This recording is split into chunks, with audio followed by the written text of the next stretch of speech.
cat. The way I pressed recording right before that. So it's just gonna start with you saying cat. Okay, Kitty. Kitty? Kitty's a menace. I know. Kitty mean. The way Goodreads is down right now, and I just want to update how far I am in War and Peace. Oh my god. You wanna know how far I am into the troop? Last I knew you were like somewhere in like the 15% range. I'm at 20. Hold on, let me make sure. Yeah, 24%. Look at you go.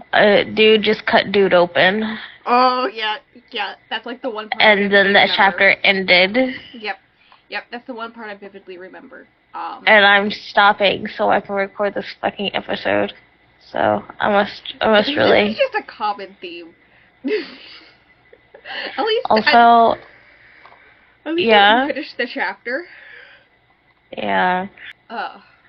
Okay, but guess what, bestie? What? At the end of the month, guess what will be available in audiobook form? Girls Like Girls. No, The Wicker King, and we all know I want to read it in every single form. You know what? That makes sense for you, yeah. That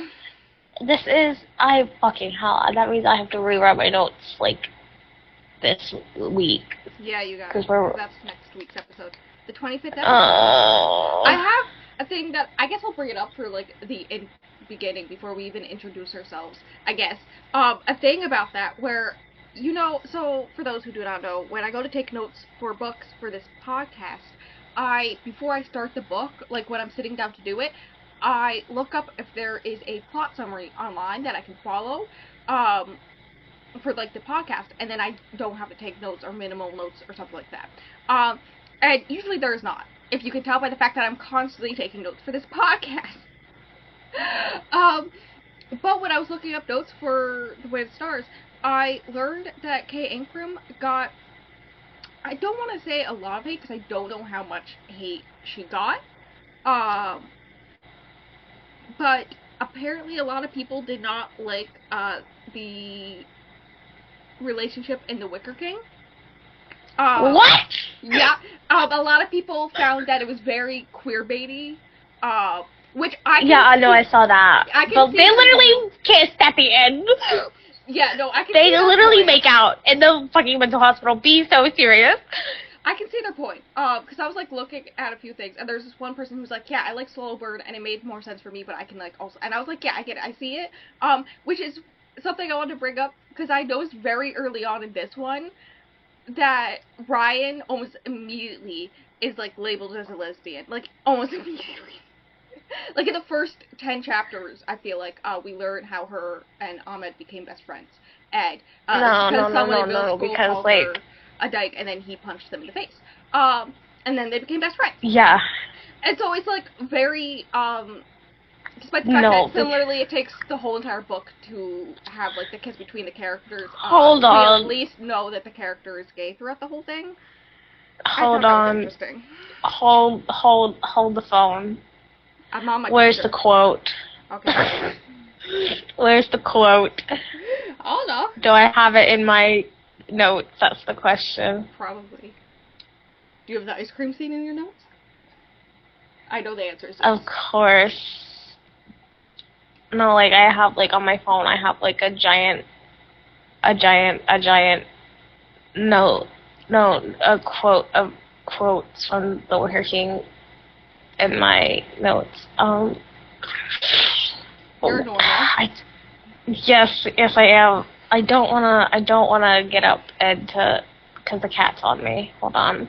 I gotta open the PDF I have of it, because I literally have every form of The Wicker King there is. I fucking have it!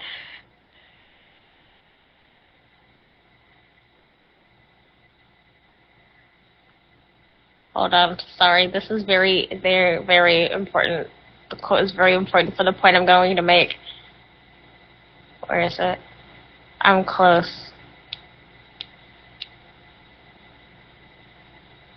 Where? You're having fun there. I'd like you to know, because I knew that you loved this book, and I was very. Hold on, mad. I found it. Okay. I found it. It's after August receives a note from Jack via Dr. August Flushed. It was obscene.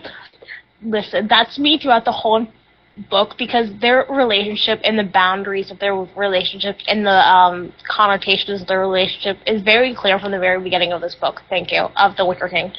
Not the way to, you know what I mean. Yes. So the fact that people find it queerbaity, I can get it. I don't know what book you're reading, personally, because, like, that's so gay. Like, you open up the book being like, oh, we were 13 when we first broke into the toy factory, that's gay. You're committing crimes, that's gay. Like, I can see it, because The Wicker King came out in, like, 2017, I want to say, which is when people, 2017, which is, like, I feel like the height of when people started to notice queerbaity stuff. Like, I'm thinking, like, Pitch Perfect and Supernatural is the first two that come into my brain, and people are starting to notice that, and the way that's not blatantly mentioned throughout the whole, like, it's not blatantly said that they're gay. I get it. And I'm like, yes, but also, like, sexuality is a spectrum, so, like, why can't they, like, both like girls but also like each other? Which is, like, a thing in this book. This is why it's important, because, like, The Wicker King is brought up in this book, or it ties into what we're talking about. Yes! Yes, it is! Because there are characters in this book, briefly, and I went, oh, cool, and then moved on with my life, meanwhile remembering all the references you said. I did not move on with my life. I stayed there! I've never related to Right Where You Left Me before, because that song just, it's a Taylor Swift song, but, like, that's not my wavelength, you know. I'm not a Right Where You Left Me girly, but I stayed there. Okay, I'm normal. Okay. It's okay. I'm great. I feel like we should do the intro now, since we've been talking for 8 minutes. How very us of us. I would like you to know that, just a little side fun fact, when I wrote the intro, for this, like, whole entire podcast in general, it was when we didn't know what episodes we were going to do and whatnot, and the only thing we really knew we were going to do was The Wicker King, so the whole entire, like, intro is based around The Wicker King. Like, it literally goes into, like, the basic normal intro stuff I say, and then it has, like, this whole entire intro for The Wicker King I wrote, because I was like, well, I know I'm going to do that episode, so, like, I should just write it for that. That's just a fun fact. Will I use it when we do the Wicker King episode next week? Probably not, because, like, it doesn't fit the style of how we normally do it now, so, like, I wrote this down, like, 6 months ago. Like, well, it's wild. I hope you know you're not going to be able to, you're speaking minimal words in the Wicker King episode, and if you try to take over, I'm in your walls, you know? That'll be so much fun. So, I'm Flower, aka Rose. To follow the theme of last week, we're gonna, the whole entire month, my fun facts are actually just saying how far I am in War and Peace, and how I'm doing. I am officially, as of this morning, 41% of the way through. You're almost halfway there, bestie. So I am. proud. I have 11 and a half hours left, according to Scrib. That's not that bad. Honestly, no, it's not. And, as I'm, like, enjoying it, like, I find myself accidentally listening for more than an hour, at a time. I'm sorry. The word that I enjoy this book being War and Peace, bestie, please. Like, I think I may rate it 4 stars. Like, I'm having a good time. I'm following the characters easily. Listen, I officially understand why people love Leo Tolstoy, and I was watching a video, where they were reading Anna Karenina, which is, like, another Leo Tolstoy that I'm really intrigued by. Yes. It's also super long. And yes, I know what Anna Karenina is. And they, because I've always wanted to watch the movie. It's like one of the same actresses and the same director as my favorite Pride and Prejudice movie, so like obviously I want to watch the movie. And she had previously read War and Peace, and she prefers Anna Karenina as far as I can tell at this point. She's still in the middle of it, but yeah. So now I'm just like, what if I read Anna Karenina next month? And I'm like, no, I'm crazy because I also read Northanger Abbey. Like I took a day-long break to read all of Northanger Abbey. And then I listened to it for 2 hours, like, War and Peace for 2 hours yesterday. I'm still following along with the characters. I don't understand how people can say it's boring, because, dude, the chaos. One character, I think, joined a religious cult. Also, there was a point, right when we were recording the last time, where there was this character where the book was, like, they were talking about the war and the aftermath and all those, noblemen and whatnot who had fought in the war, and how they were like, oh, this guy did this, and blah, blah, blah, blah, but, like, no one talked about the one guy who died, and how sad it was, and how his poor pregnant wife was, stuck with his eccentric father now, and all this stuff. And I was like, wait a second, he died? And I was so confused. And then, next thing I know, actually, no, he's not dead. He shows up just in time to have, like, his son being born, and then his wife dies in childbirth, and now he's, like, 40 and possibly engaged to a 17-year-old. Ignoring that fact, sometimes in books, you just have to potentially join a religious cult, just be out of curiosity, I mean, this is a man who shot a guy who was possibly sleeping with his wife, but everyone told him that, that guy wasn't sleeping with his wife, despite the fact that, after he shot the guy in a duel, which is, like, illegal. It's a thing they would do, but also still illegal. And then, literally, also, like, 4 chapters before that, he was, like, dealing with the fact that everyone always talked about how his wife was probably sleeping with this other guy.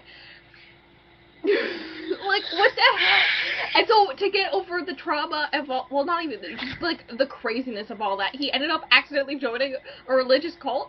Like, it very much gives a religious cult. Like, at the time, it probably wasn't, but, like, nowadays, I'm like, this is a group of people that make you undress in front of them and talk about all your sins in front of a crowd of other men. Excuse me? That sounds like a religious cult to me. Speaking of cults, Scroob keeps recommending me a book about Jonestown. I'm like, it keeps on recommending me classics right now, because of course. Wait. Speaking of, another thing I could connect cults to right now. Holy Roller by Spirit Box was inspired by like cults and people like being like saying this is like they're like that what they're doing is because of God and Jesus and stuff, but really it's just a fucking cult, and it was like. A lot of it was based around Georgetown and stuff. Mm-hmm. And that guy, whatever his fucking name is, it's like George or whatever the fuck. I don't fucking know what's happening. George, I can't. What did I call it Georgetown? I mean Jonestown. I'm okay. You know what I mean, right? Yes, I do. You know, okay. I just need everyone to know that I just got my. From the psychiatrist. I'm having issues. I believe in you. You want to do your part of the intro? Yeah, I guess. Hi, my name is Fish. Why did I have to think about the word fish? AKA stingray. And, my fun fact is, I am in fact not a TBR girly. I am still a mood reader.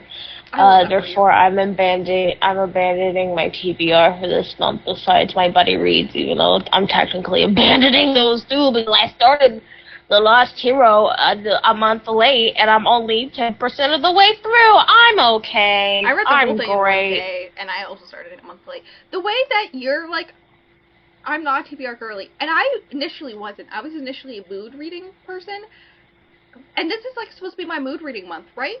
Except I have a 17-book TBR at the same time of just, like, books that I wrote down on my whiteboard. And I'm like, I'm supposed to be mood reading. What the hell am I doing? I feel like you mostly are, though, because you wanted to read Northanger Abbey, right? And you're reading it. I mean, you read it. I use the excuse of basically one of the books from NetGalley that I have to read this month is based is like a Northanger Abbey retelling, and I was like, well, I haven't read it, so I might as well read it, and it was pretty short. It's like 240 pages for the normal edition. My edition is like 131 pages, because it's a giant collection of Jane Austen's, and the pages are like the size of normal pages, and the font is like size 2.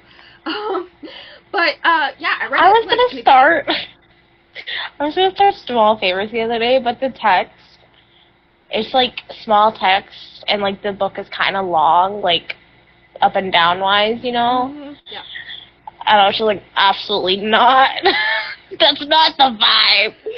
Like, it's formatted the same way as House of Salt and Sorrow, but like, I would hope so. It's the same publisher and everything, right?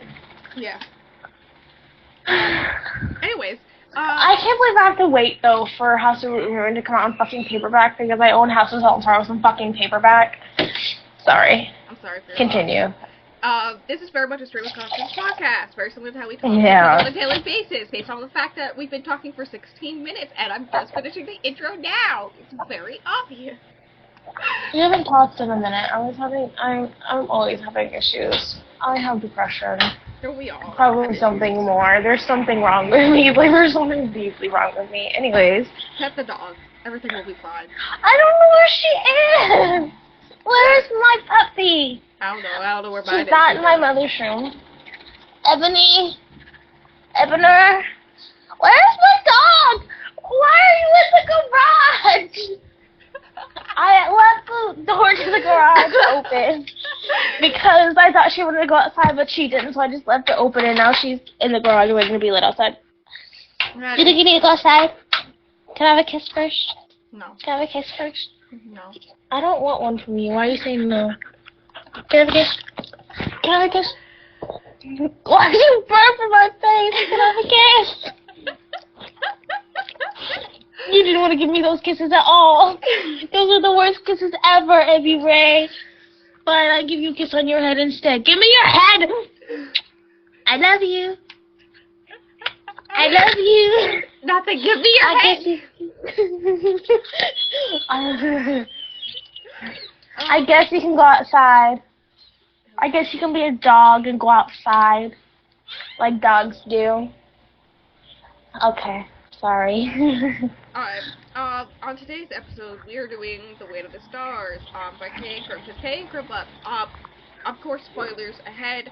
I'm gonna let you Why is my score wet right there? Ew. I don't know. I'm gonna let you think of, how long page notes I did when I wrote them, in my iPad. And... 3. 1.5. Wow. Content warnings for this book. We have very graphic bullying. Yeah, that's just the thing. I don't know. I didn't think it was that graphic, but maybe it's because I'm reading a Lord of the Flies retelling right now. That's like, I don't know. God, I don't know why I thought I would love the troop, because I hate Lord of the Flies, but I was like, oh, this sounds interesting, and then I also hate it for the same reasons. Listen, I hate the Lord of the Flies more than you hate the Lord of the Flies. We should make a hate episode about the Lord of the Flies. That would require me to reread it, and I'm good. I don't need to.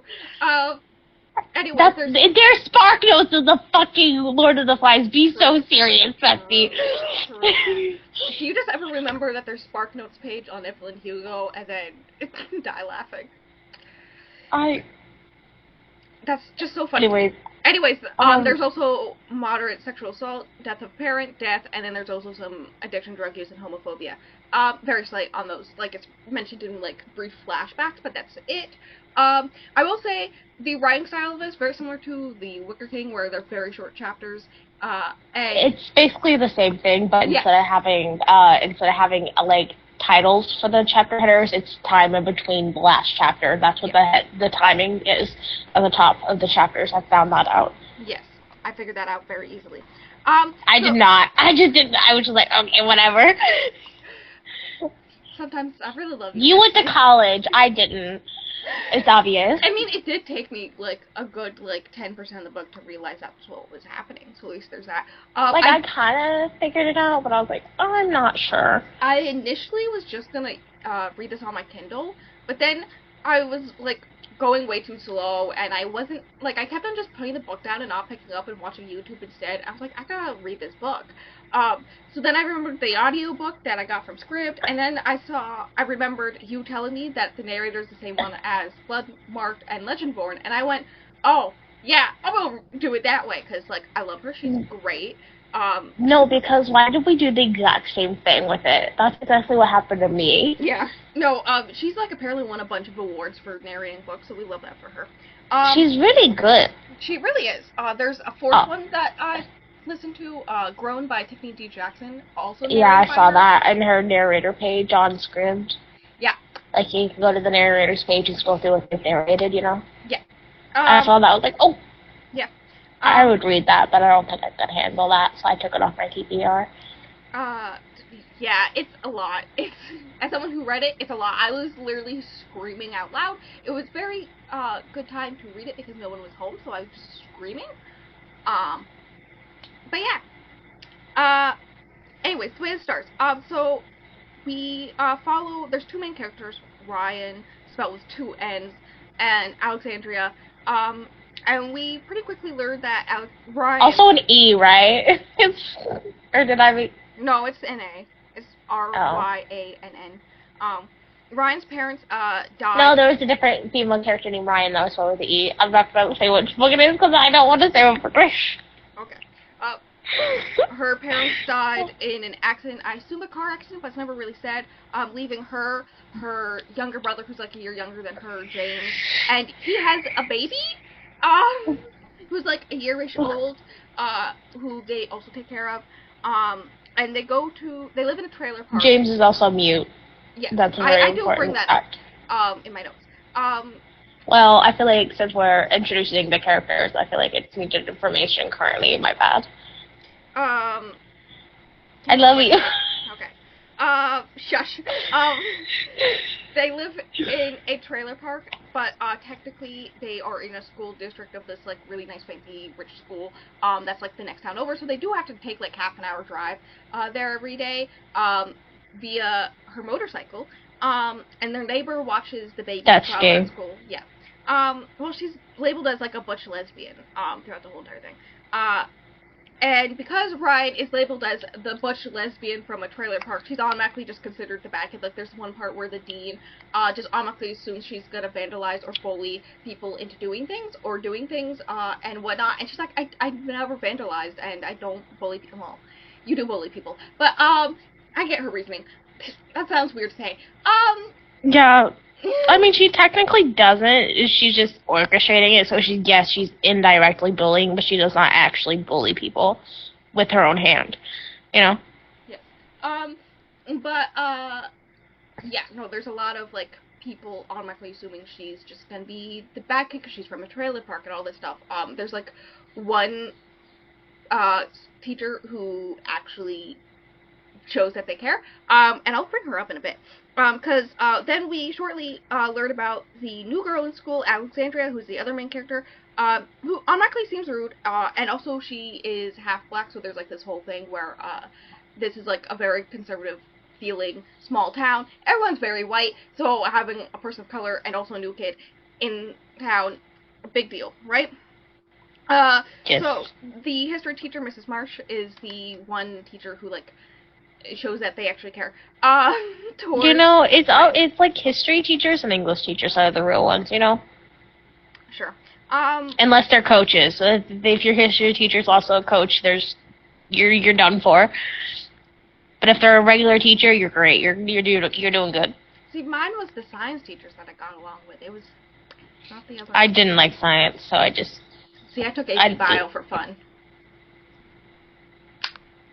I was an English major, but I took AP Bio, so, you know. But Mrs. March, calls Ryan, why did you just send me an Instagram reel? Listen, I'm reading off my iPad. I can see it directly. Listen, if I don't do something else with my hands and my brain right now, I can't just sit here today. I'm sorry. So, I'm having a bad day. She asked Ryan to stay after, class ends, and requests she looks after Alexandria. She says that she'll like increase the bell curve or something about making Ryan's grades better if she looks after Alexandria, become her friend. I think weaning the bell curve or whatever. Yeah, I don't know. Because Ryan has a history of taking in outcasts and befriending them, and there's something about her past that Ryan knows something about that's hinted at, which is basically later on described. So there's like, the way the world works is that NASA is now run by the military, and so there's private space exploration companies, right? And there was this one in the beginning that decided they really wanted young 17 to 18-year-old girls to be the ones going to space, and it wasn't to like do science stuff, it was to like just look at things and send pictures and do that type of stuff, right? And they didn't want any family connections with these people, so that like no mothers or anything like that. But there was this one girl who halfway through her training ended up being pregnant, and so she gave birth, and then after she went into space, indefinitely, like they send you up to space and you stay there, you're dying in space. So after they send her up, they take the baby to the baby daddy, and they're like, here you go, here's a secret baby. And it caused a lot of controversy in the general science and space exploration sphere, because like that's not very ethical, but also in general and whatnot. And Ryan knows a lot about it because she did a whole project on it, because her mother was a NASA scientist and so knew a lot about this stuff. And so yeah. Can we it's brought up later on in the book, yes. But can we talk about how disgusting that situation in that company is? You're taking very young girls, like barely legal girls, and sending them to space forever to take pictures and do stupid shit when you could send machines up there to do it. Like, I understand the concept of what's happening for this to like go on, but like it's realized and brought up and talked about later on how disgusting this company is and how much the dude regrets his decisions. But like, what the fuck, you know? There's even things that Alexandria's mom herself says, because this woman who gave birth to a baby was Alexandria's mother. She is the child left behind by a woman who went into space for fun, to never come back, right? So then, next thing we know, Ryan and her crew, I just wrote down Ryan and crew, because, like, the specific ones don't really matter. There's Shannon, who's the cheerleader. Thomas is like there's one person who really matters, okay, in the friend group, besides James and her. Yes. James is part of the crew. Ahmed, my beloved. The one and only. I'm sorry. Her best friend, who is the son of Jack, August, and I forget her name every time. From Rena. Yes. Rena. He is the child of the three of them. It's kind of a thing in town. Whatever. And then also he's dating Shannon, the cheerleader. No, hold on. I feel like we should read out the part where that's described, because like I going to bash my head against the wall. No. Hold on. I'm reading it. I will find it and I will read it out loud. Where is it? So Ryan and crew go to hold the horses. No. I want this part to be spoken about. Okay.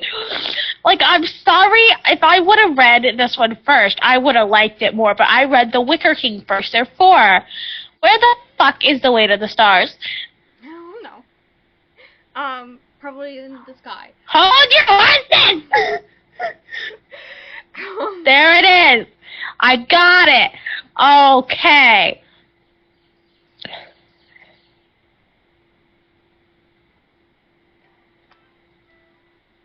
Why is there frog donuts? Because I thought they were cute. I thought you would like them. Okay. Albert David, Ryan's best friend, was 10 times what anyone expected him to be. He was beautiful with black eyes and black hair that he wound up tightly into his navy blue turban. He was angular but pretty, and he was a bit on the shorter side. I'm going to bash my head against the wall. He looked like his parents, like all three of them. 2 dads and 1 mom. They showed up to report card pickups and school events shamelessly, all three hand in hand. There were ghosts of them all over Ahmed, to the point where it was impossible to ask who fathered Ahmed without being savagely impolite and overly specific. Ryan liked Ahmed because that had made him tough, but living had made him sweet. It's fine. I'm fine. Okay. I'm not bashing my head against the wall. I'm not. Mind you, Jack, Rita, and August are, like, characters in this book at other points, and I'm sorry, that's, like, the only thing I can really focus on. Okay. Like, those, and then, like, the part of the, like, the last however much is what really sticks out of my mind, personally. Unfortunately. Anyway, I'm sorry. So Ryan and the crew go to a party that Shannon's, like, cheerleader friends are throwing and whatnot. And she ends up fighting, so there's, like, this other cheerleader who is, like, Shannon's cheerleader nemesis or something, and her boyfriend's, like, a college boy, and so he starts, like, calling, he, like, starts jumping around and doing a bunch of dumb stuff, and then doing dangerous things, and then when Ryan tries to stop him, he calls her trailer park trash and stuff like that, so she starts beating him up, and yelling at him, for stop being so, gross or something like that, for being a college boy at a high school party, because, like, he can't grow up, and, like, why is he dating a high schooler? He's, like, in his 20s, like, grow the fuck up. Which, valid, yes. And then, they all quickly leave the party. Honestly, hear me out. Ryan might not be doing the correct things, but, like, in her reasoning, she is justified. I feel like she's a Taurus. Listen, I have learned recently that Tauruses are, known, at least female Tauruses, are known for, their response to negative things is to say, let's beat them up or murder them. And Ryan is the type of person to punch people. So, but basically they are forced to leave the party, but Shannon's, like, really happy because now her, like, high school, or her cheerleading nemesis is, like, crying. She's like, thank you, okay, bye. This is, we officially learned that James hasn't talked since their parents' death. There is a later on point where, the baby says its first word, and when James, like, tells Ryan via writing it down in his phone, she realized, like, I think it's mama or something like that. It's never blatantly said what it is, but it's confirmed that it's, like, something that she never said to the baby, therefore James had to have said it to the baby, which means James talks, just not to her. And she's like, so Ryan, initial friendly attempts to talk to Andrea by, like, sitting with her at lunch and stuff is, like, immediately, met with anger and, brash and fun times. So she gets the rest of the crew to bully her, so she'll finally say something out of anger. There's a lot of, like, pushing her into walls, throwing things at her, stuff like that, to the point where, like, at one point she throws one of the crew down a flight of stairs because he kept on pushing her, which, valid. You know, also she almost stabs Ahmed with a pencil, but Ryan's like, hey, stop, so you don't get stabbed. Mrs. Marsh notices this and is like, hey, why?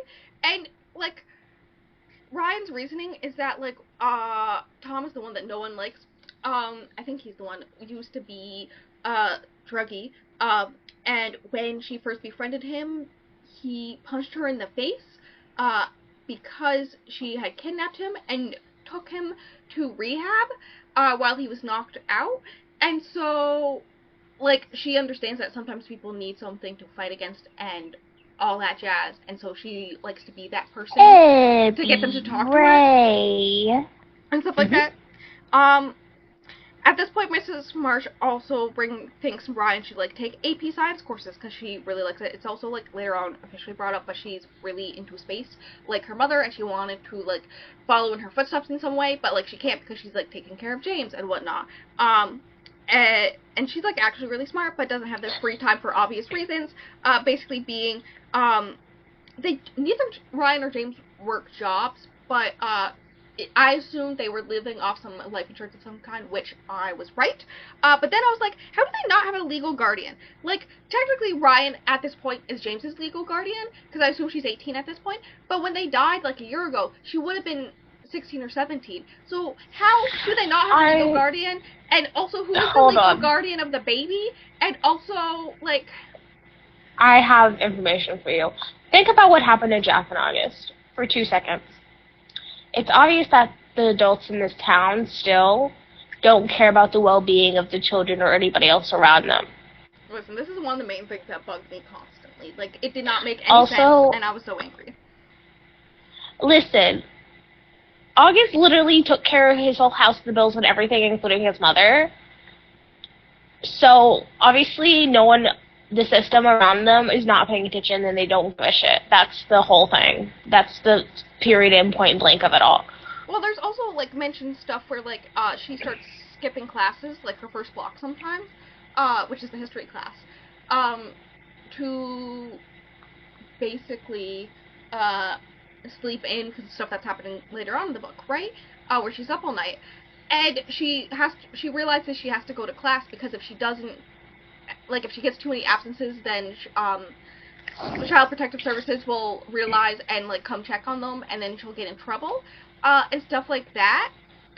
So, like, there's obviously a system, it's just, like, the system doesn't make sense. And I'm visibly, like, at one point I actually got angry. I was like, what the hell? Like, no. This does not make any sense. Get out of here. I say to a sci-fi book. So, you know. Also, this is the point where space. So, like, you know. This is the point where I say that, I didn't have strong opinions about space before. Like, I didn't really care about it. But I don't know if I like space and things, so. I like space in books.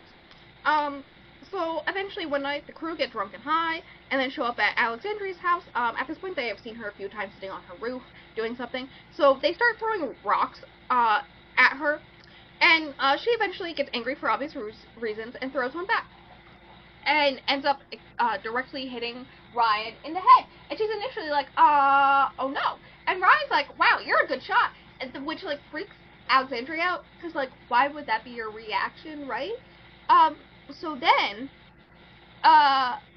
it's like Alexandria in confusion steps forward, but then, like, the roof starts making weird noises, so she steps back, but then she missteps, and ends up falling off the roof, and, Ryan tries to, like, check on her and all this stuff, while James is trying to pull her towards the car, and Alexandria's dad comes out of the house and is like, get the fuck away from her, leave her alone, stop it, makes them leave, all this stuff, and she's super worried. No one questions if she died. Like, it literally at one point, Ryan goes to the crew and is like, yeah, she didn't die, like, weeks later. So good times. Everyone at school just assumes Ryan did it on purpose, out of cruelness, and Miss Marsh tells her to leave Alexandria alone. You know, good times. Ryan eventually goes to Alexandria's house, who, the father enters the door, lets her in, sits her down, and blames her for Alexandria being in the hospital for valid fucking reasons. Because, like, technically she didn't do it on purpose. And he's like, I get you didn't do it on purpose, but, like, the whole thing is that, like, she wouldn't have fallen off if you weren't there. So, like, it's still your fault type thing. She has a broken arm and a fractured skull. So hear me out, though. Brain damage. She could have slipped off the roof any other time, too, before now, so. But I understand the concept of the idea of being presented. Yes. Ryan goes to, but where did I read that? So Alexandria's father is very paranoid that, Ryan is being paid to stalk them via the SCOTUS, I think is what it's called. The space private company that sent, Alexandria's mother up into space, right? And threatens a restraining order if she doesn't bring proof of the deal, that with the teacher about, her being, trying to be friends with Alexandria out of request of someone else. Never brought up again, really. Like, Alexandria never learns about it or anything.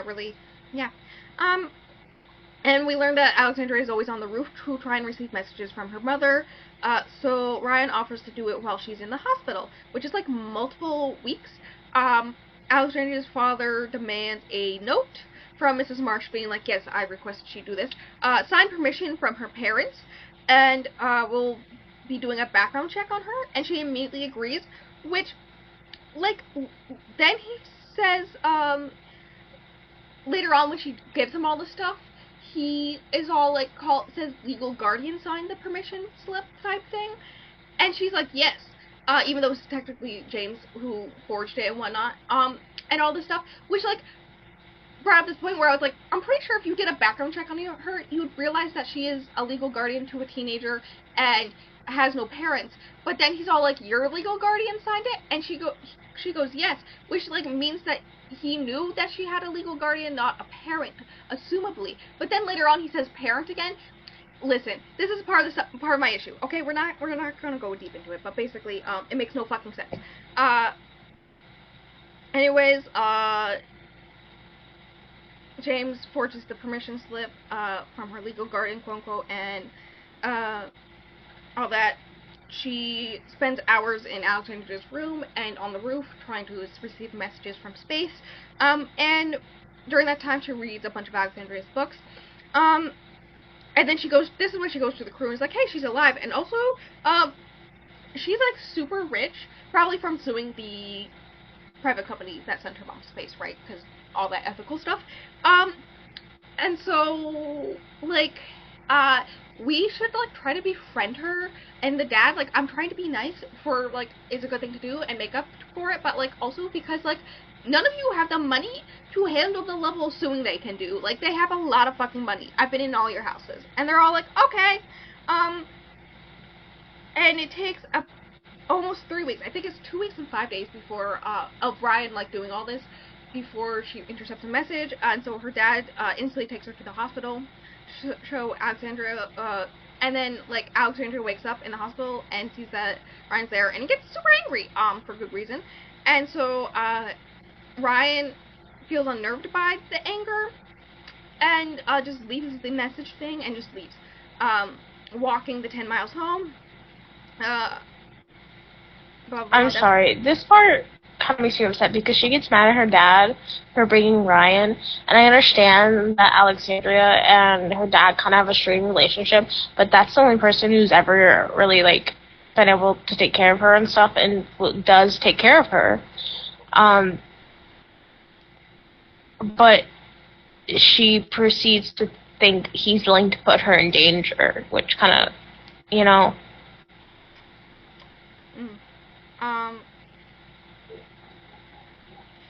Like 3 weeks later, she is going into the house to do the recording stuff, and she finds Alexandra home trying to get to the roof, but she has a broken arm. So she, like, lifts Alexandra onto the roof and down from the roof, and she just lays there for hours while Alexandra tries to get, like, a message. And then she's also doing this, like, 4 hours a day at night at least, and so she's, like, rushing from school to there and doing all this stuff. So she's, like, rarely spending time with the normal crew, and the other, like, the crew's like, like, it's a little weird how you're just leaving us and all this stuff. Alexandra learns that Ryan held a grudge about, oh yeah, so when they first met, on, like, the first day of school for Alexandria, Ryan didn't bring a pencil, so she asked for a pencil from the guy in front of her, at the desks, right? And he's like, I don't have one. Let me ask the girl in front of me. And so asked Alexandria, and Alexandria's like, she can bring her own fucking pencils. And it turns out this whole time Ryan had, like, gratitude against it, and Alexandria's like, why? She's like, because I don't have the luxury to afford pencils. That's why. And while, like, in her luxurious home, like, Alexandria's luxurious home, that's, like, millions of dollars. And she's like, oh, okay, I get it. And it's like, okay, well, you can borrow my books whenever you want. So, can we talk about something real quick? Depends. Can we talk about the fact that Ryan's last name is Bird? And the irony of that statement?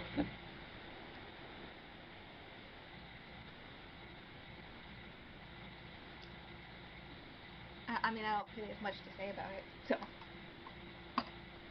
Wow, okay. Her last name is Bird, and she learns how to fly, and then she goes to space. Like, yes. She even flies a plane at one point. That's what I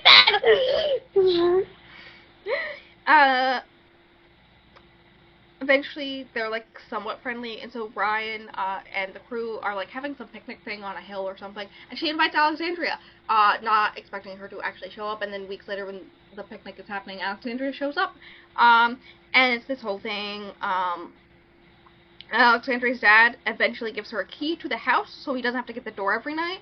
At this point, it's been more than a month, so like makes sense. And then eventually, Alexandria learns that the company who sent her mom to space is taking more people up to space. And so she wants to sign up for it. And Ryan doesn't understand because from her point of view, from her understanding, like, they took her mother away from her. Why would she want to go up too? Like, why would she want to, like, be with this company? All this stuff. And so Alexandria gets really angry that Ryan doesn't understand her point of view, and instead of just, you know, sitting there talking, you know, like fucking dumbasses. Can you tell I don't like these characters? And so, Alexandria kicks her out of the house and is like, you don't get me, and all this stuff. Like, literally throws her stuff out of the house. And so, Alexandria, goes to,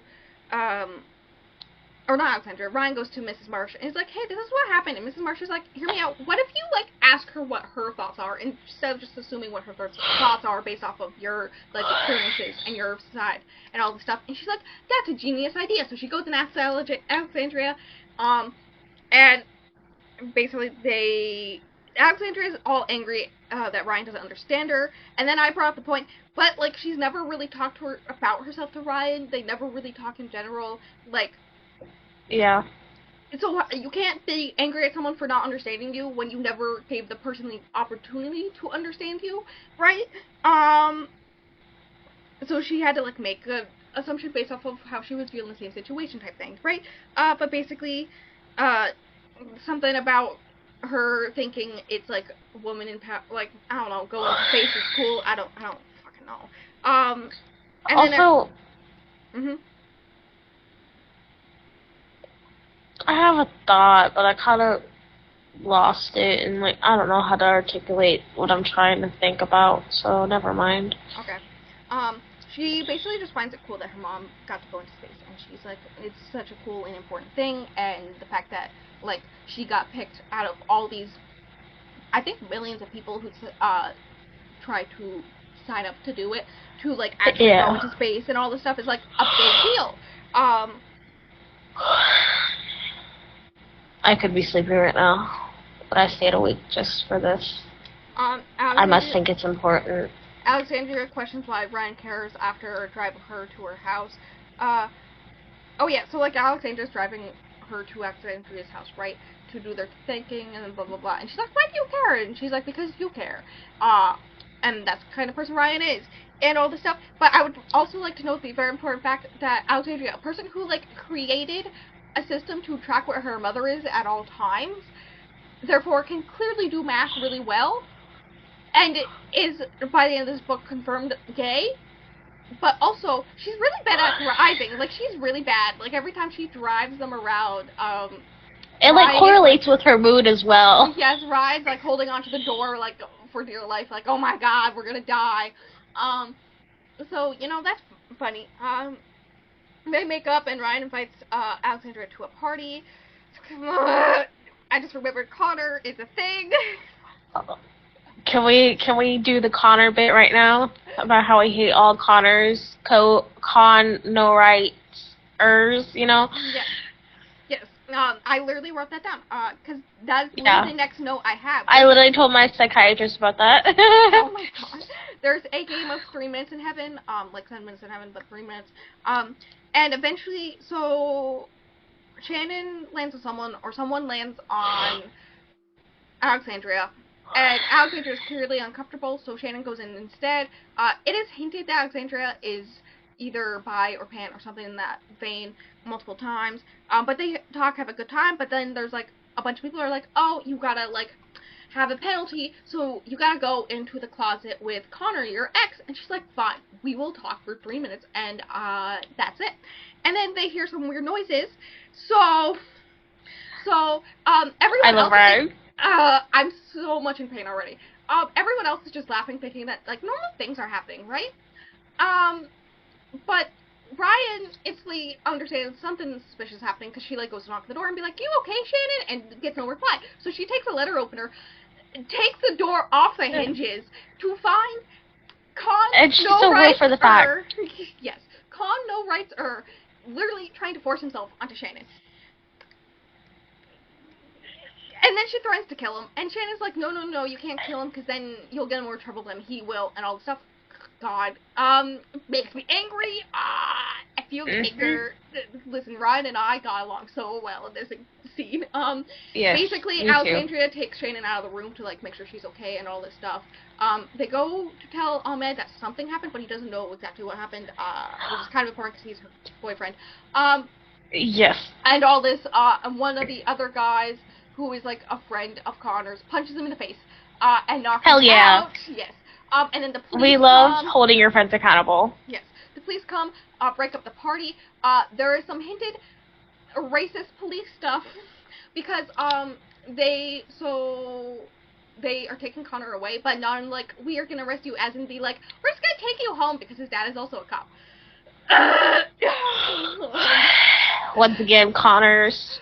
Your name's Connor. Get the fuck out of here. Yes. Every time we talk about this, I just remember the fact that I dated a guy named Connor in middle school. Ugh. First ever guy to cheat on me. I have to say first ever because he's not the only. You understand my Connor situation, don't you? So we're not gonna talk about it. Yeah. That's not podcast information. Yes. So basically, Ryan sees them taking Connor away, and him, like, not looking at anyone and seeming shy, because everyone knows that he's a literal, like, assaulter and willing to rape women, and all this stuff, and, like, she clearly and, like, I don't know, fuck predators, you know? Yeah. She's clearly, like, willing to still go after him, and the police are like, no, Bird, and, like, clearly the police have something against her, and all this stuff, and so Alexandria comes up, and is like, is there something wrong, and, like, being super nice, and they're like, who the hell are you, like, putting their hands on their, holsters and all this stuff, and remembering she's half black, yeah, you can feel the insinuation there so hard of, what's happening there. Yeah. And then the guy who's running the party is like, listen, I'll give you $200 each if you just leave now. The party's over. And then you take the money and leave. Yay! So basically, Alexandria's like, okay, Shannon, you want to stay here, or what do you want to do? And Shannon's like, well, I don't want to go home, but because her parents aren't home and she doesn't want to be alone. But she doesn't want to stay at that place. Understandable. So, Alexandria takes Shannon and Ryan to her house. Her dad is immediately, like, obviously pissed about the whole party thing, but he just accepts it as, like, something that's gonna happen. And so they stay over, they hang out, and then, they all go to Ahmed's for breakfast the next morning. No, we gotta go and do it. We gotta go and do it, bestie. Okay. I'll let you go. Because we be grown up. Jack and August. Rena is at work. Jack is cooking because August is wrist for acting up, and he's wearing a fucking apron, and the parallel between that and the cupcakes when he's baking the fucking cupcakes when he's doing fucking underwear in August's apron. And then August is just big, and August self at the table doing whatever he's doing. It like he has a notebook or a crossword puzzle or something.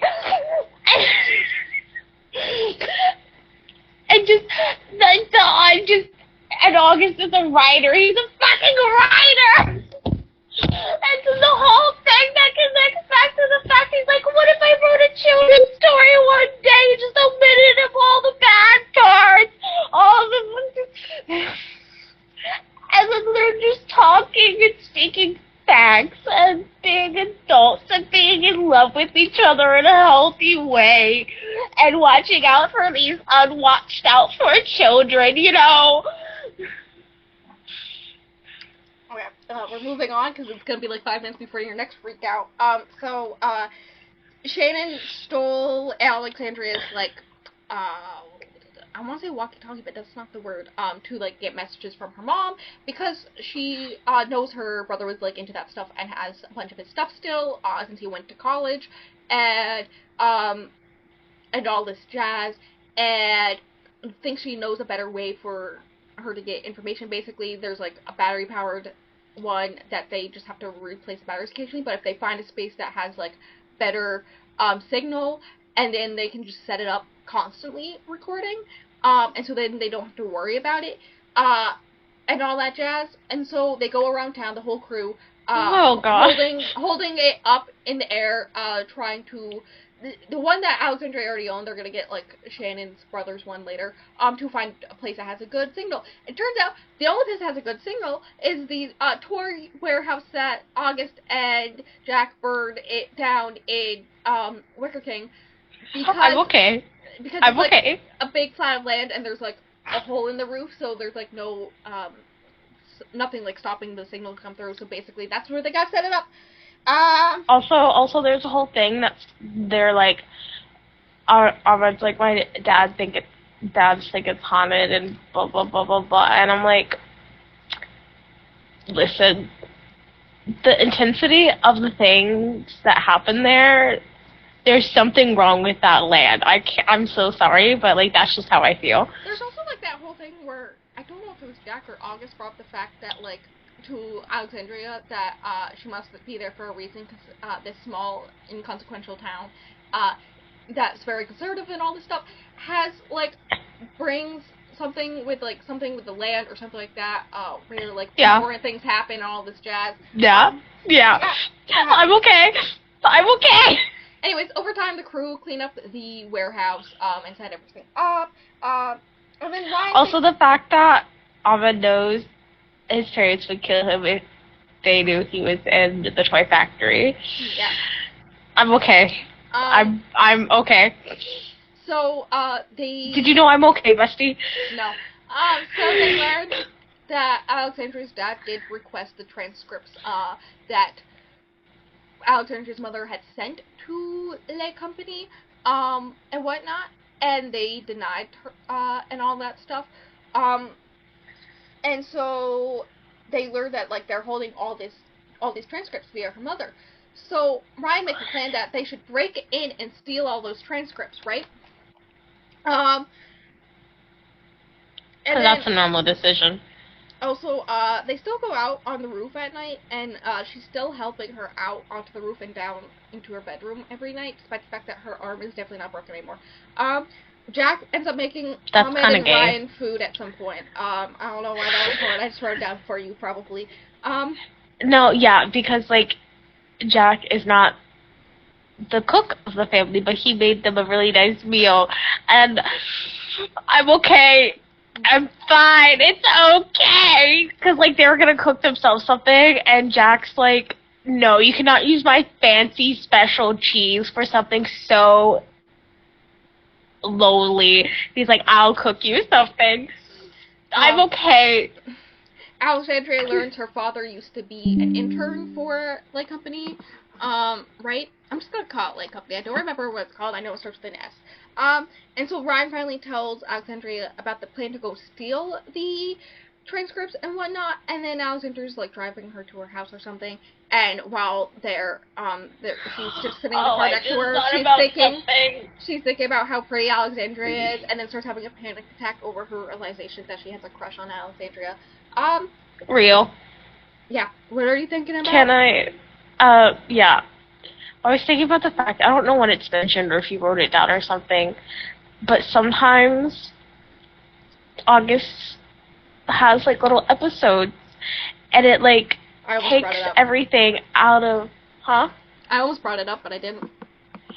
It physically takes a toll on Jack, like, on all of them, but, like, and sometimes during these episodes, Jack all the time, no, he just oh fucking hell, I'm okay, I can speak. Jack takes care of August through all this, right, and sometimes he just stays in bed with August for days at a time. Yep. And then a few days later it's fine, because, like, sometimes you just have a breakdown, you know? So... And I'm okay, it's okay, I'm fine. they're mostly healthy. You just have bad days sometimes. It's fine. They're okay. I'm okay, and we're fine. Okay. So, the place that Alexandria was taken to was the warehouse. I just remember this, to clean more stuff up and all that jazz, to make it more comfortable, because, Ryan decides to light a makeup bonfire, because she's like, wow, Alexandria would look great in a bonfire, next to a bonfire, all this stuff. So then... I thought you said lasagna. I was like, why the hell would you be making lasagna? It's just worked out warehouse. Yeah. Yeah. But also it made me think about the fact that August made Jack lasagna delivery. Thank you. Like, why the fuck are we making lasagna again? Like... Why are we putting a fire in that's already burnt down a warehouse again? I'm like... yeah. But anyways, she doesn't have a lighter, so she asks Alexandria if she has one, which she does, and we learn at this point that Alexandria used to smoke, and she quit because she didn't want to die anymore, after becoming friends with Ryan, which is, like, a important thing. Also, hold on. The fucking parallel and the connotation between Ryan needing a lighter and then Alexandria having one and giving it to her at the fucking toy factory, and when, in The Wicker King, when August gets the lighter that's the lighter throughout the whole book, it's after they leave the toy factory and August is trying to smoke a cigarette, and Jack's like, here, have this lighter, and August is like, why do you have this very specific, heavy, like, nice lighter? And he's like, I don't know, just take the fucking lighter. I'm okay!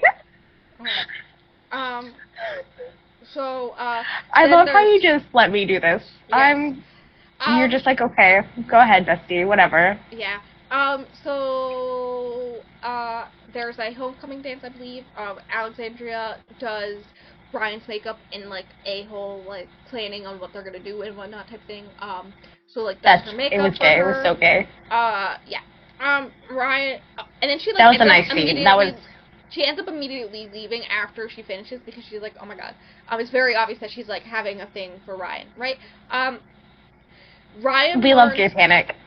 Ryan learns her mother knew someone in NASA who could legally get them some of the info, on Alexandria's mother because, basically they intercept a lot of their, like, all of their stuff because there's a bunch of stuff around it, but basically...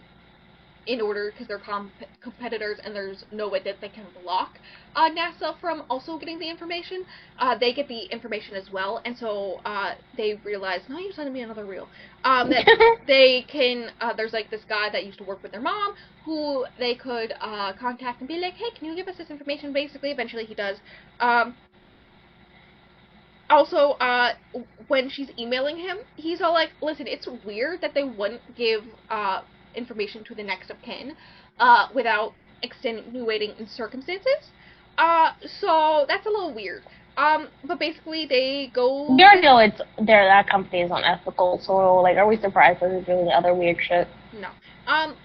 James and Ryan visit NASA to see the info, basically the guy, I love how that's just a casual sentence. Yeah.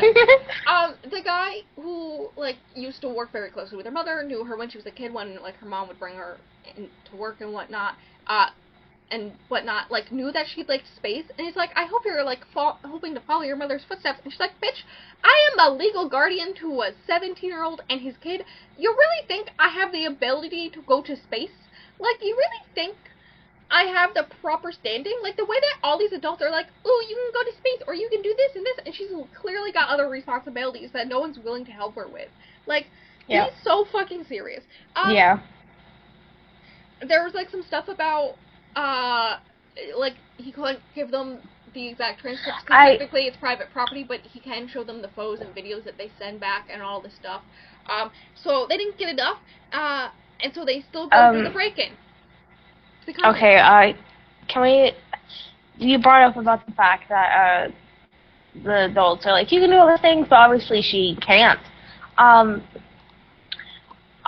whole theme throughout these two books by Kate Ingram, at least, is the fact that a lot of teenagers and, like, just kids as a whole, don't have adults that are paying attention and taking care of them in their lives, and that's why they end up in these situations, and that's, like, the whole thing about the books, you know?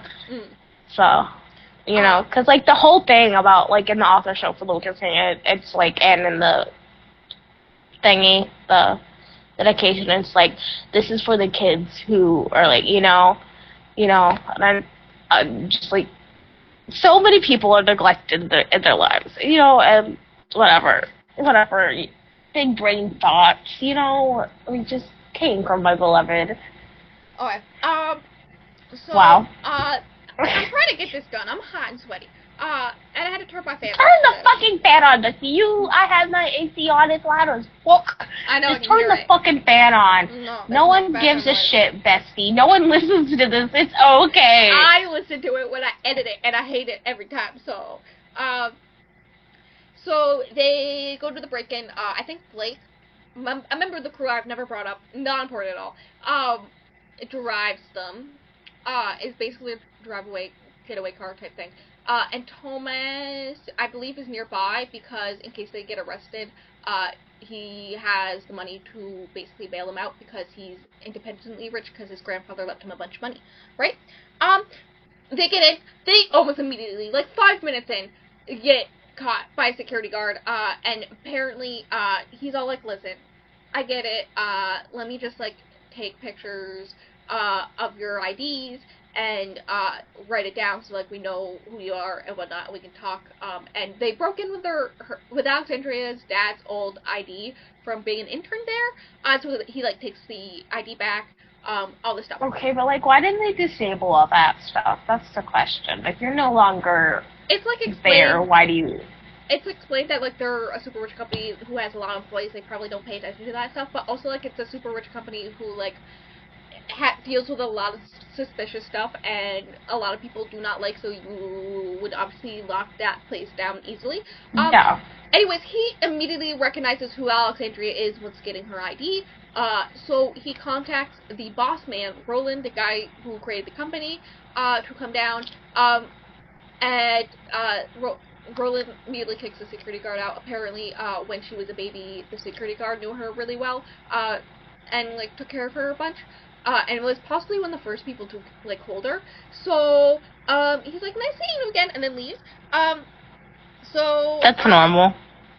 So basically, he explains that, like, he didn't understand the depth of what he did, to Alexandria and her mother until he had his own kid and all this stuff, and he feels really bad, but also he's sending more people to space and all this stuff. She slaps him. Ryan's really proud of her for that. And then... Of course. And then Roland, is like, listen, we're sending more people to space, and we were gonna do, like, a normie thing where we do, like, competition where a bunch of normies can sign up to try to go, and we test them all. But, like, I can give the space immediately to you instead, type thing. For payback? I don't know. Yeah, that happens, and then he gives them all the transcripts, and then they just leave. She's like, I'll think about it, and they just leave, and then they all go to the hotel they already booked for this whole thing, and she starts smoking again, yay! So Alexandria in the hotel while Thomas and Blake are asleep, quote-unquote, except they're not actually asleep. Thomas and Blake kind of have a weird thing going on that they're, like, confused about, but they don't ask questions. Yes. I feel like that was necessary information. Well, there's other stuff about Thomas in that end. Alexandria offers Ryan the space on the ship, saying she'll take care of all of her responsibilities, basically James and the baby, and being like, listen, this is your, like, one opportunity to go up. Like, I have other opportunities to go up. This is your one opportunity. You've got to take it. And she low-key accepts it. So then they all go to the rest of the crew, and, I don't remember which happens first, but they listen to, so James, so Blake and or Thomas, one of them was awake, when that conversation happened, and overheard it, and brings it up to the rest of the crew immediately, and James runs off being upset, that Ryan's dreams are actually going to come true, and she's going to end up leaving him behind like everyone else type thing. That's what I was getting from it, but also wasn't explained properly, and I don't fucking understand. And then they listen I think that's just the overarching theme in K.A. Crumb's work. It's just there's a lot of confusion, but there's a lot of what's it called? You got to read in between the lines a little bit because there's just a lot of emotion injected into everything, and it's like layers upon layers of this stuff because feelings aren't linear, they're very complicated and messy, and I think that's the point that she tries to put across, Yeah. So they listen. Or maybe I'm just thinking too in-depthly about this, and she just writes confusing books, I think she just writes confusing books. They listen to... And that's perfectly okay, sometimes you gotta read a confusing book. They listen to the transmissions from her mother, which basically sum up, very quickly realizes how lonely all this is, because once you get to Jupiter, past Jupiter, you can't receive messages on the ship, really, from civilians, so, she can't really talk to her baby anymore, all this stuff, can't get photos of her baby, all this jazz. 2 members of the crew, are low-key flirting, but not flirting, and then they end up getting married at one point. One member of the crew kills herself because of the loneliness. No. And around that point is when her mother realizes that the reason why they send 17 and 18-year-old girls is because they are just excited for the opportunity and don't understand the depth of what they're doing. And by the time they realized it was too late. It was already 10 years, and it's too late, and the only option out is by dying, and that's what this one girl did, and she's like, I shouldn't do it, but, sometimes you can't help yourself thinking about it, because it's so fucking lonely, and, what are you supposed to do? You're stuck with the same 10 people for, indefinitely, until the end of the time, until you die. And so, Brian asks Alexandria to find her in space someday, at which Alexandria's like, dude, how dare you ask me to do this when you're going to do the same thing that created me? You're leaving me behind as well, all this stuff, blah, blah, blah. You gave her this opportunity. That part kind of pissed me off, because you literally told her to fucking do this. Please be so serious. And then they kiss. And they're officially coupled. Against the bike. That's a very gay fact that needs to be mentioned. They kissed against Ryan's bike. Thank you. Brian has to take flight training, right? For obvious reasons. Also, they do a bunch of tests to make sure she's healthy and all this stuff, and basically she learns that she's basically going to be HR in space, because she understands people well. And then and she's like, how long have they been watching me?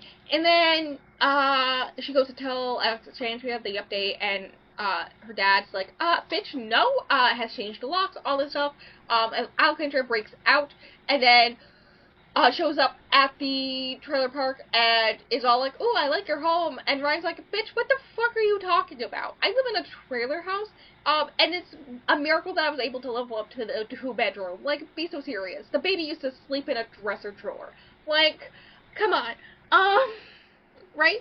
And then, so there's, nearby at the end of the trailer park is a building, and on the plot of land is a orchard. Honestly, I kind of get that, why Ryan was be serious.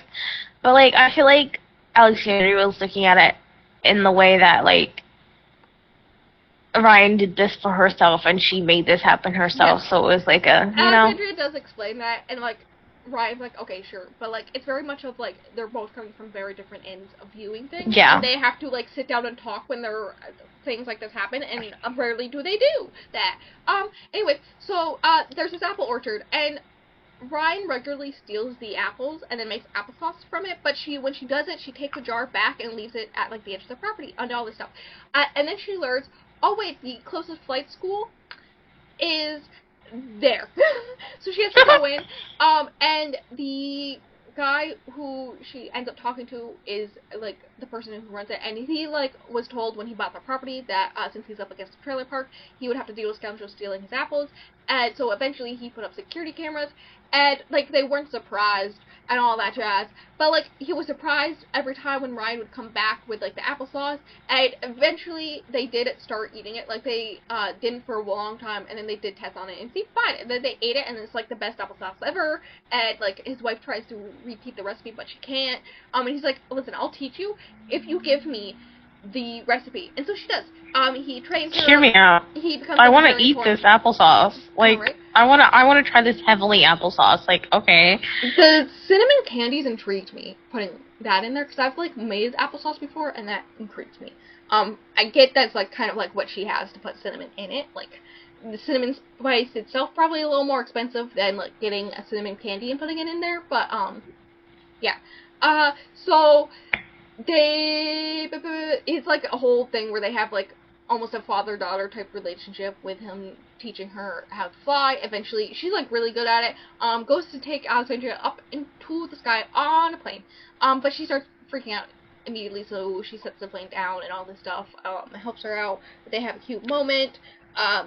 And then Brian goes to school and tells bye to Mrs. March, being like, I'm dropping out. And Mrs. March is immediately like, what the fuck? And she's like, yeah. Real. Alexandra's my girlfriend, and I'm leaving to go to space. And she's like, I am apparently a great matchmaker, and oh my god. But that was the most realistic reaction ever, and I was so grateful for that. Very cute. They hug, they have a nice moment. Alexandria asks Ryan to prom, and Ryan's like, no, because prom fucking sucks, and just school dances in general suck, but I will get together with a bunch of friends Can I mention something that I forgot to mention about homecoming? They all got ready at Armin's house, and obviously Jack and August were there, and just, yeah, and then they're like, and then Armin came out, and they're like, and it was just like, I love them. I love them so much. Like, you don't understand. Like, think about I know there's minimal people who listen to the podcast on the regular, but, like, imagine, like... Don't forget the YouTube people. There's all of those YouTube people. Well, imagine listening to this episode and hearing me speak about Jack and August, and then finally getting, after all the time we've been hyping it up, to listen to it with a tea episode next week. I love them. I love, like, just, do you think I love them or something? Do you think I'm a normal person in my head? No. Thank you. You're welcome. So... I'm in your walls. See, further proof you're not normal. So, it's like Ryan's last night, before she's, like, everything gets set up to go up into space, all that jazz. So, like, they're slow dancing, everyone's there, all the stuff. Eventually, Ryan notices James, like, talking, like, actually talking words, and holding hands with Thomas. That's not brought up ever again. That's a thing that happens, for, like, 2 minutes. And all this stuff, and there's more of, like, Ryan being like, come to space, come see me, all the stuff. And then cuts to a bunch of quotes. I did look up a few of the creators, like, who they quoted and whatnot, and at least a few of them were astronauts. I didn't look them all up. And then it goes to Alexandria's mom, and Ryan, and generally they're all about, like, liftoff and all that stuff, and whatnot, so that was cool, I guess. And then it cuts to 19 years later, at which point Alexandria is looking at some new info that came in from headquarters or something, and she's like, oh my god, it says important, gotta look at it, what if the ship's breaking again? And learns that Alexandria is coming up into space. It took her a long fucking time, because she had to get 2 different doctorates for NASA to agree to take her in. But she's got 2 different doctorates, and her job is to go up and bring them a bunch of new supplies and whatnot, because, like, assumably you run out of supplies. And so she's supposed to take them a whole bunch of new stuff. Also probably to bring them stuff to help repair the ship, because the ship has already almost broken down once 3 months ago. And it will take her 2 years to get there, and she's like, hopefully, if you still want me, we can return back to Earth together, and that's how it ends. Hear me out. That's the last part where she learns to fly, and then specifically that whole thing right there fucking killed me. Like, the book made me, like, cry a little bit. Like, Kate Ingram has that effect on me, you know? That being said, I do feel like after speaking through it and recording this episode, I am going to lower my rating. I was gonna say, that's a controversial thought. That's a controversial sentence. No, I was gonna say, you want to speak about your thoughts, because I, like, literally, it is too, like, if I scroll all the way down on my phone, I think twice, is how long of, like, notes I took about my final thoughts, about this book. So, like, you want to put in your thoughts on your final thoughts, and then I'll put my final thoughts in? Yes. I did enjoy this. I do enjoy Kate Ingram's writing, and I enjoy Kate Ingram as a person. I go follow Kate Ingram on Twitter. I love her. I wonder if she has a Threads. I'm gonna look it up. I'm on Threads. People should follow me on Threads because I'm posting stuff about books. You should listen. I went ham about Northanger Abbey as I was reading it, and then last night when I finished this book, I put it on Threads. Do you ever just read a book a friend really loved and you were excited for to then just end up feeling mad about it? Listen, I enjoyed it, and I knew it was going to live up to The Wicker King, and it didn't, unfortunately. But, like, I did enjoy what I got out of it, but it's just, unfortunately, that's not The Wicker King, you know? And that's okay. My favorite book of all time is The Wicker King, and nothing can change that fact, and that is okay, and I knew that, but I still feel bad. Does that make sense? Because I don't know. And in the author's note at the end, Kate Ingram was like, for the WLW community, because he showed so much love for the Wicker King, and I'm like, Bestie! Bestie! Like, you can't do that to me! Like,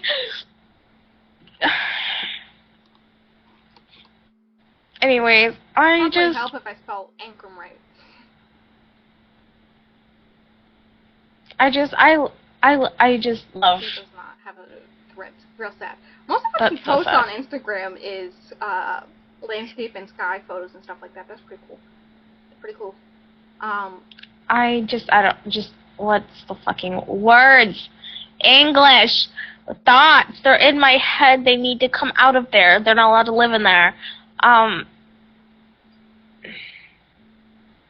Apparently she dyed her hair red. Or maybe it's wig. I don't know. I can't tell. I'm horrible at telling when people are wearing wigs. For those who are wondering if we're ever going to do other Kate Ingram episodes after Wicker King, I will never read Darling. I do not fucking care. But Icarus probably will end up being an episode, let's be real. Yes, it will, because I will eat that shit up. I will read that shit immediately, as soon as I possibly can.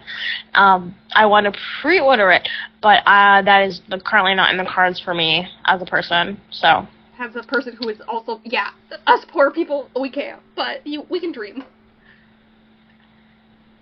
Me, when Katie Roberts' most recent book just went on pre-order, and I went, I want it. But then I went, I do not need it. I'm going to change. Any of them, it's Neon Gods. Like, let's be real. Okay. I'm going to lower my rating. What are you lowering it to? I can't check on Goodreads because Goodreads is down for me, but you know, it's fine. It's been hours. It's fine. I just want to 3 point something feels too low, but a 4 feels too high. Yeah, no, that's been my issue a lot this year in general. Oh my god, Goodreads is back for me. I can put the fact that I read up to 41% today. You know what? I think I tried. Okay, I tried to set it as a 3.75, then I accidentally clicked out of the app. So I don't know if that's like the universe saying something, saying that I should rate it higher or lower. I love that for you. That's like barely higher than what I have it labeled at. I have it labeled at 3.5. And I can go in depth about my thoughts. You're gonna like have to give me leeway to explain what I'm thinking when I wrote it down, because like when I wrote it down, it was 10 p.m. and I was half asleep, and I was already starting to drink my Bailey's vodka drink. So. Yeah, I think I'm gonna go with 3.75. I believe in you. Listen, I have really enjoyed books I rated 3.75. They just weren't what I was hoping for. Didn't meet my expectations type thing. Like the Yoski is a big example of that one. Like I really enjoyed it and I highly recommend it. It just wasn't exactly what I wanted from it, but I still really loved it, and I am still going to probably buy the second one as soon as it comes out. Like I'm waiting for her to say when the second one's coming out. And I will reread The Way to the Stars at some point too. Like I did enjoy the book. It's just you're you. Yeah. Of course you're gonna reread it. You've reread The Wicker King like a dozen times. I'm normal. In the past year. It's fun realizing that it's been almost a year since I read it. Because it was For your birthday, I read it. On your birthday. Yeah, and this month is a full year since I read what day is it? We're gonna go see what day it was. I read whenever I've read what the time frame I read The Wicker King for the first time. Hold on. The Wicker. You should know what I'm typing in at this point. Storygraph. You should just automatically put it up. Why is my review not there? What the fuck? Okay, view, edit, read history. Yeah, okay, I read it from July 16th to 17th last year. So it's gonna be right in a few days. Yeah. Yeah. Also around the time that the episode goes up for that, and also around the time that's also the 25th episode. Wow, that's all just really interlocking. The way that we just celebrated on my birthday, the 10th episode, and we're already celebrating the 25th. Wow, doing 2 episodes a week in June really sped that up. Yeah. Me not being super excited about having to do it again in October, I am prepared to cry. Although we have easier episodes. Yeah, for there that. are 3 episodes where we can pre-watch and record them, and then there's also... I'm telling you, we should do the creepypasta episode, and then all you gotta do is sit there for like 2 hours max, because the majority of the ones I picked are short. I already have planned the whole entire month. You can't tell me to like change it. I already planned everything. I already accidentally did 3 gay episodes in a row when I planned it. For those who are wondering, I planned the whole entire rest of the year. Can we add another one? Can we switch one in September then? No. Wow. Rude. Listen, there's already one coming out right after your birthday, and that is obviously going to be the Jenica Snow one. I hate you. Listen, right before that is the Mara Dyer one, so you can't be that upset. Doing Mara Dyer just for you. You liked the book too, so I did. You didn't think you would. I don't read bad books. You do. Yeah, we don't need to talk about it. Listen, I've done so much better, bestie. Aren't we proud? A little bit. Okay. Occasionally. You ready for me to talk about my thoughts? Yes. I'm scared of whether or not you're going to kill me. For those who are wondering, when I posted my rating on Goodreads, I literally said, Bestie, please don't kill me or something like that. I love you in a frog emoji, I remember, was how I ended it. Yeah. Which is, I saw the frog. I was like, why the frog? But then I just was like, why not the frog? Because when I think you, I think frogs. Because you have those little frog things, and you put frogs in my June TBR thumbnail. Yes. And I specifically put Kermit, too, so don't worry. Yes. Listen, Bessie, don't freak out. I'll explain why when we talk for hours tomorrow. I love you, frog emoji. That's what I did when I put my review on Goodreads. Okay, are you ready? So yeah, 3.5. So I generally didn't like the characters. Very similar. I had a similar issue with the Wicker King. But, and hear me out. Listen, hear me out. I rated the Wicker King 4.5 stars, I'm pretty sure. Hear me out. Yes. Wicker King focused on Jack and August so much. So, like, even though I generally didn't like them, I also, like, understood them in a way because it was 300 pages about these characters. There are so many fucking characters. It's 336. Yes. There are so many fucking characters in The Way of the Stars. There's, like, Alexandria and Ryan, but there's also James and the baby and, like, the rest of the crew and the teachers and the flight instructor and all the stuff about, like, conspiracy and space and all this stuff. So there's, like, nowhere near enough space to, like, make me understand the characters, for me to enjoy the characters despite not liking them. Mm-hmm. Because there's so many characters that she has to focus on. And I think that was, like, part of my big issue. Can I interrupt real quick? Maybe. We have to mention the fact that I'm pretty sure, I know that The Wicker King was her debut, and I'm pretty sure The Way of the Stars was her second book. Yes, I looked this up. This is a point in here. Okay, do not worry. Okay. I also didn't understand the reasoning behind certain character actions and thoughts and reactions to things, and it felt kind of flat because I didn't really understand why anyone was really doing anything. Yeah. In a way, I felt like it came out first and was a debut, but I checked and Wicker King came out first. Like, it felt more like a debut than Wicker King did. Like, Wicker King felt like this one came out first, and then she built upon what she did and wrote the characters in such a way that, I don't want to say made more sense, but, like, was more enjoyable for me personally in The Wicker King. But, like, Wicker King came out 2 years before this one. Hear me out. I hate to say it, but I feel like so far with what I've read, The Wicker King is her magnum opus, whatever, you know? Mm-hmm. And I just feel like I feel like there's more of a disconnect between her and the characters in The Way to the Stars, and there's more of a connect between her and Jack and August. Does that make sense? Yes. Which also, like, comes at the point where, like, she had more space to write about Jack and August.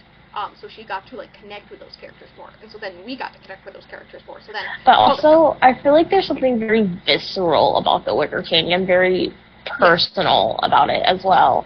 Because I just don't think you could write something that visceral and that like that without putting something of yourself into something like that, you know? Yes. And I just feel like there's, like, a disconnect in the sense that I don't feel like she put as much of herself. Yes, this one felt more, like, disconnected in some way. Which feels weird because it's, like, the same universe, but it feels so disconnected. Yeah. Because, like, all this space stuff and whatnot. But I feel like Ryan, with everything she went through, she's just a disconnected character, even though she's connected to a lot of people. Yeah, that's like her whole I feel like all these, she knows these people, but they don't really know her. Yes. And, like, James is the only person who, quote-unquote, really knows her. No one, including James, knew that she wanted to go to space. Until she blatantly took, like, when they were cleaning out the warehouse, or, like, setting up everything, and Alexandria was like, why are you guys helping me? And they all gave reasons. And Ryan was like, I just wanted to go to space, and this is, like, the closest thing I can do to that, because that's not in my future anymore. And everyone was like, including James? Like, wouldn't your brother, who is only a year younger than you, and your closest relation know that? Like, hello? Anyways, back to my thoughts. Also... Sorry, one more thing. I feel like the disconnect was partially purposeful, like, on purpose, you know, but also I feel like it just didn't land the way it was supposed to. Yeah. Kind of connected, actually. Because the ending didn't land with me, because none of the emotional impact stuff actually was impactful to me, because I didn't find myself caring enough about these characters, because the way they were written, and may honestly be because there are a lot of side characters that are focused on in comparison, so there's less time to focus on the main characters. As an added bonus, even the publisher labels this as a quote-unquote lesbian romance.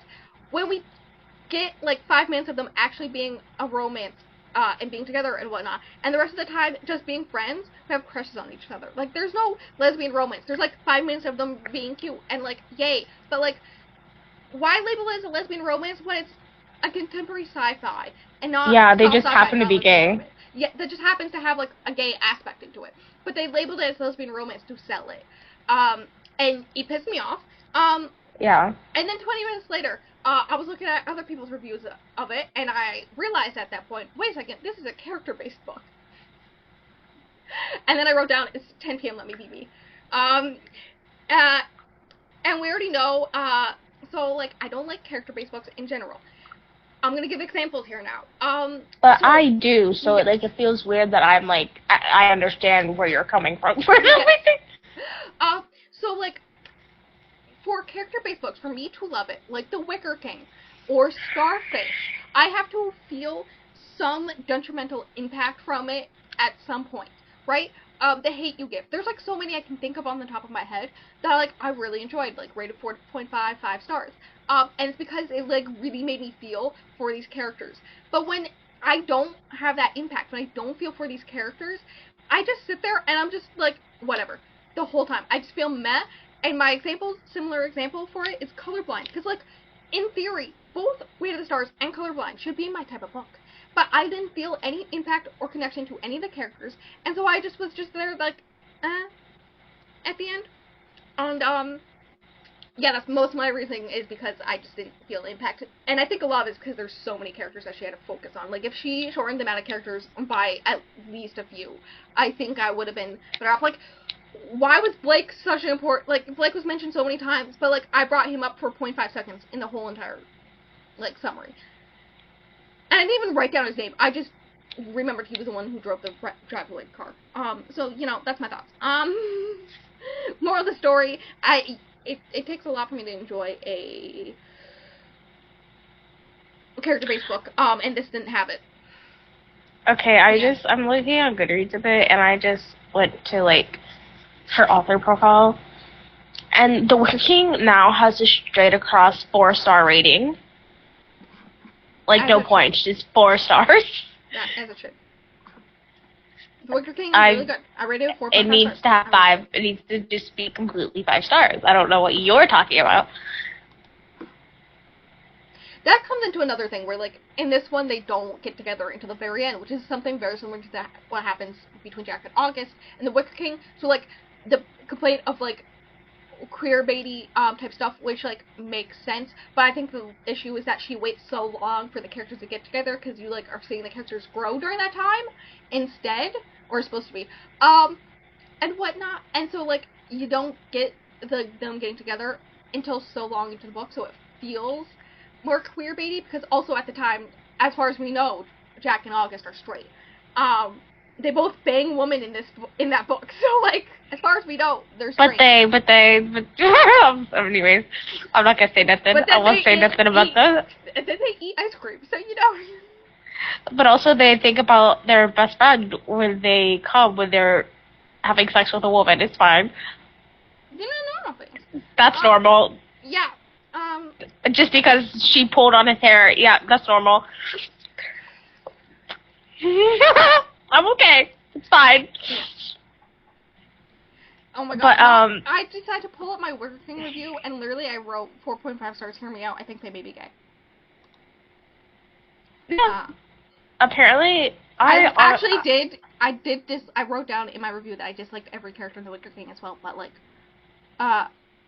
I mean, I feel like I loved them, but, I also hated them. I knew in real life. But I think that's just them being teenagers. Yes. Which, they were much I better understand. In this one, yes.